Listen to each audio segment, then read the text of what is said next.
Sanyiidha. Kennaa si keessa jirus sirraa fi dhalootaaf kan ga'udha. Jireenya sanyiin keessa darbee ija godhatu mee ilaali. Sanyiin biqilee akka ija godhatuuf ol hin faca'u. Gara dacheetti gad darbatama. Biyyoodhaan ukkaanfama. Irra ejjetama. Aduuf qilleensa dhabee ukkaanfamee tortora. Haalota abdii kutachiisoof awwaala dukkanaa keessa yeroof bubbula. Gadaa darbatamu malee haa awwaalamu malee akkas haa tortoruyyuu malee sanyiin achitti nafu. Hidda gadi jabeeffachaa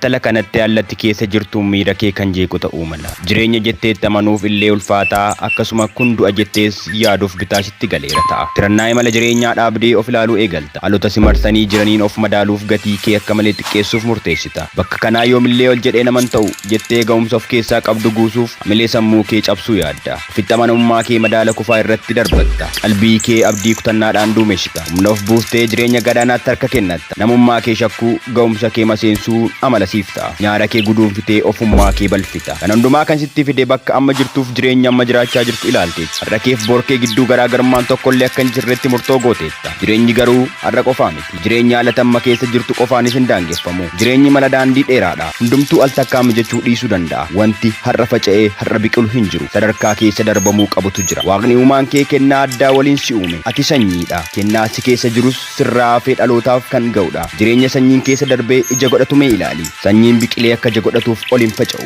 Gara dacheetti gad darbatama. Biyyoodhaan ukkaanfama. Irra ejjetama. Aduuf qilleensa dhabee ukkaanfamee tortora. Haalota abdii kutachiisoof awwaala dukkanaa keessa yeroof bubbula. Gadaa darbatamu malee haa awwaalamu malee akkas haa tortoruyyuu malee sanyiin achitti nafu. Hidda gadi jabeeffachaa boquu ol qabatee deemsa ol qajeelfata. Biyyoo isa dhoksee ofirraa darbatee ifatti of mul'isuu eegala. Tortorummaa isaa hiddummaa jabaatti jijjiiree foolii dhugaawaa kennuu eegala. Kaleessa gad darbatameera. Kaleessa dhokfameera. Kaleessa tortoreera. Amma garuu yeroon sun darbeera. Kun yeroo sanyiif yeroo ol jechuuti. Yeroo ol qajeeluuti. Yeroo ifatti argamuuti. Yeroo foolii urgaa'aa qabaachuuti. Har'a gadi jechuun gad jedhanii hafuuf miti. Hidda ofii jabeeffatanii ol jedhanii dhaabbachuuf mala. Akkan sochoonetti warri dhaabbatan warra hiddi isaanii jabaatee dhaabatedha. Battala bakka gadii jirtutti gadaantummaan sitti hin dhaga'amin. Ati sanyii gad jedhee hidda gadi yaafataa jirudha. Sababa gadi jechuu kee beekta taanaan yoo namoonni waan fedhan siin jedhaniyyuu olaantummaatu sitti dhaga'ama. Olaantummaan ol jedhanii dhaabbataniif miti. Gad jedhanii yoo hidda gad jabeeffatanii malee. Dhokfamuun kee har'a ifaaf milkaa'ina dhabdee akka haftuuf miti. Dhokkachuun akka hidda jabeessee si dhaabuu yaafattu si godha. Sanyiin yoo biyyoo keessa dhokfamee tortora. Yoo tortore qofaa ammoo hidda yaafata. Atis dhokattee hafuuf osoo hin taane hidda yaafattee boqool qabattee mul'achuuf har'a dhokfamte. Sadarkaa jireenya kee har'aa ilaaltee abdiin kutatin. Waan keessa darbuu qabdu keessa darbitee bakka siif kaayamatti darbita. Kennaan si keessa jiru sanyiidha. Bakka afaal amma keessa jirtuun of madaaluu dhiisitii sanyii si keessaa sana abuuri. Kennichatu barbaadamaadha. Barbaachisummaan sanyii gaafa ija godhatedha. Sanyiin guddatee ija godhachuuf ammoo sadarkaa jireenyaa akkasii keessa darbuun dirqama. Guyyaan barbaadamummaa kee akka dhiyaatuuf waa'ee gad bu'uuf dhokachuu kee gumgumuu dhiisii akkaataa itti kennaan si keessa jiru bahee mul'atu irratti hojjedhu. Sammuun kee beekumsa madaalawaa soorii. Jechoota gatiin qabneen gatii kee hin xiqqeessin. Kiiloo salphinaa irratti of hin madaaliin. Wantoota hamilee si buusan gargaartee hamilee of hin buusin. Hamma keessi caalaa namni beeku hin jiru. Hamma keessi caalaa namni xiqqeessuu danda'u hin jiru. Bu'aa qabeessummaa kee hin shakkiin. Ofii kee irratti ofitti amanamummaa qabdu guddisi. Ati sanyii barbaadamaadha. Addunyaaf ni barbaachisa.